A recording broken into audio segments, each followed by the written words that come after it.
Hello folks, and welcome to this week's Hi-Fi News, etc. I've got 4 news items for you only this particular video, which doesn't sound a great deal, but it kind of is, because one of them is like a multi-parter, and one of the news items I go on a bit, as I can now and again.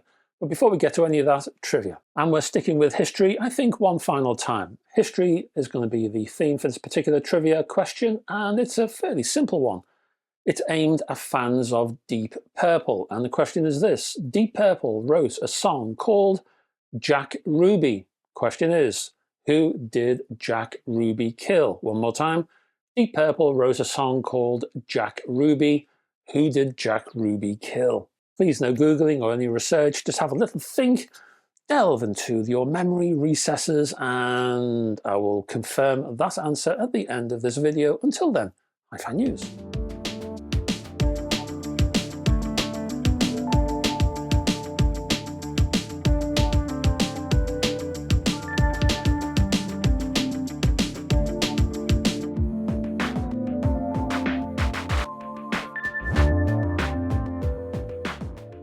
First up, we have Dekoni and a heap of accessories for headphones. The company has a number of new releases, so let's check those out before we do anything else. First up, well, I don't have a price for this. I don't know if it's because it's either just come out or it's on the way, or maybe there's different prices depending on what you pick. But we have something called Bullets Foam Ear Tips, available in standard and true wireless forms, whatever that means, and in a range of sizes.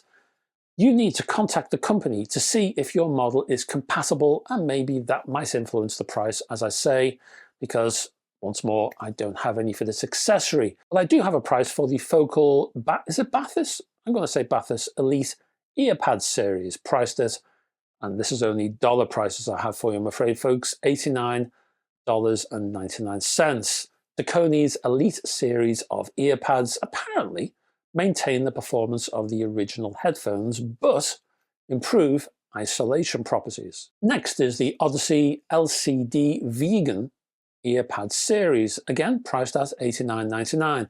Now, Odyssey discontinued their vegan pads almost a decade ago, but Dekoni has brought them back. Next up, we have Meze and the 109 Pro Elite Earpad series for, you guessed it, $89.99. Dekoni's Elite series uses 3 options, either sheepskin, hybrid, or fenestrated sheepskin. Next, we have Odyssey and the Maxwell Elite Earpad series. This one ranges between $49.99, again dollars, and $79.99. Odyssey has quickly become one of the most respected gaming headphone brands out there, and the Maxwell is doing its stuff in that environment. So what we've got here are earpads for that particular one in either velour or sheepskin. Finally, a coming soon news bit, again, no price therefore, and this one is aimed at the Sennheiser Momentum 4s. Apparently you'll be given a choice of leather earpads. No more info for that, I'm afraid, no price as I say, but one to look out for.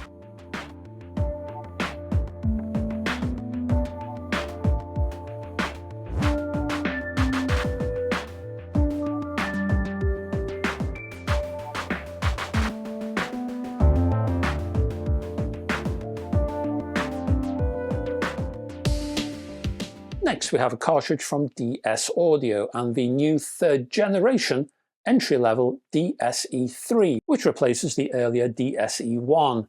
You have independent LEDs and photo detectors for the left and right channels, reportedly delivering an increased output voltage while removing crosstalk, plus improving channel separation. That's the idea anyway.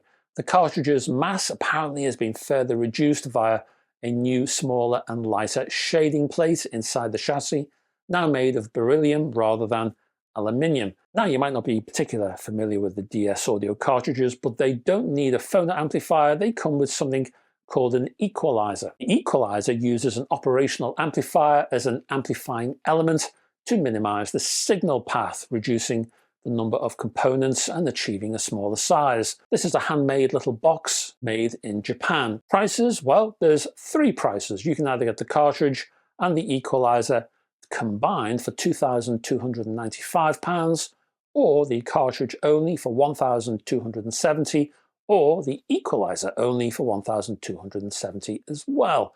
I'll put links below if you need to see those. Next up, we have a relative quickie from Meze, the headphone people.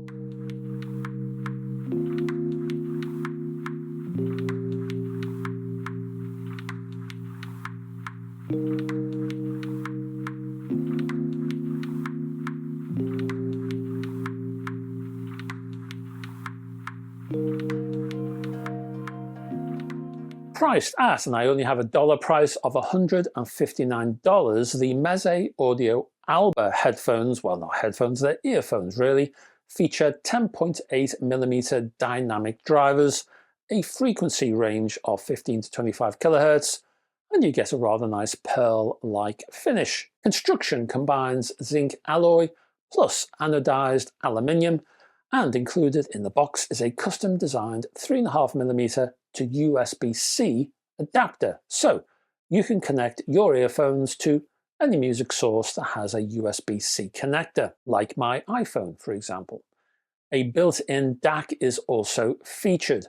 The adapter also features an LED indicator that turns on when properly connected. You get a braided 1.2mm cable that arrives with a 3.5mm gold-plated termination. Plus, silicone ear tips are included to apparently improve comfort and enhance noise isolation. They arrive in 4 sizes: small, medium, large, and extra large. You also get an eco leather pouch to keep everything rather tidy.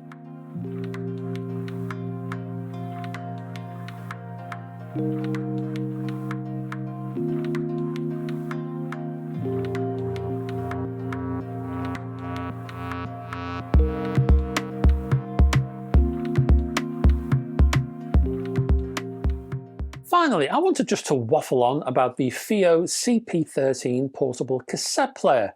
This isn't a particularly new story, but I love cassette tapes and I wanted to get around to it at some point, and here we are. This little cassette player, as I said, little portable, stands at just under 32mm thick. And that's the first wrinkle. It's only a player. It doesn't record, which is a bit of a shame. Wrapped in a dual alloy, dual tone aluminium chassis, this apparently is a true analog construction from the tape head onwards and features a fairly powerful motor of 4.2 volts. It also includes a custom motor speed stabilization circuit to keep the tape movement stable and reduce any of that nasty wow and flutter.